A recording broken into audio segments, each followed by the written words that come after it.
The plot thickens. Naku, nabalitaan natin na arestado ang artista at negosyanteng si Neri Naig Miranda matapos niyang madawit sa kasong syndicated estafa at paglabag sa Securities Regulation Code. Kaugnay ito sa pag-i-invest umano sa isang kumpanya na hindi umano otorisado para sa ganitong transaksyon.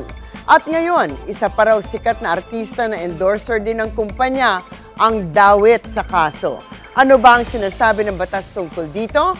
Ask me, ask Attorney Gabby.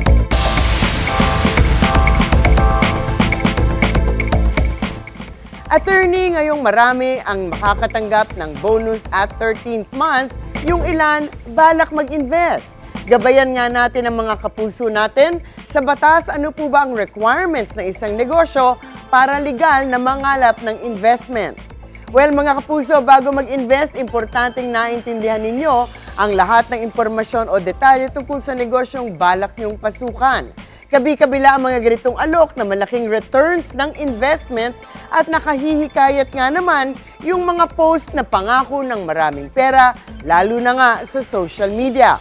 Pero madami na rin ang nasunog sa mga pangakong malalaking returns dahil kapag tumagal na raw ay titigil na ang pagdaloy ng pera dahil daw nalugi o hindi na sapat ang pondo.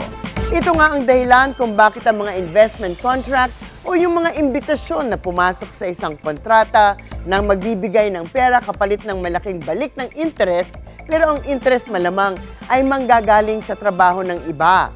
Ang mga ito ay dapat rehistrado sa Securities and Exchange Commission ayon sa Securities Regulation Code natin. Marami na talaga ang mga fly-by-night operation or yung mga too good to be true talaga na yung mga pangako at kailangan bantayan ng mga ito para wala nang mabiktima. Ang pinakamagaling na protection po ay mag-check sa SEC kung talagang rehistrado at tunay at hindi scam ang nag-o-offer ng mga patok na investment at baka maubos lang po ang inyong hard-earned money. Ang mga usaping batas, bibigyan po nating linaw dyan dito para sa kapayapaan ng pag-iisip. Huwag magdalawang isip.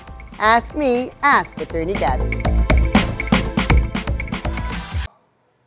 Ikaw, hindi ka pa nakasubscribe sa GMA Public Affairs YouTube channel? Bakit? Mag-subscribe ka na, dali na, para laging una ka sa mga latest kwento at balita. I-follow mo na rin ang official social media pages ng Unang Hirit. Salamat, Kapuso.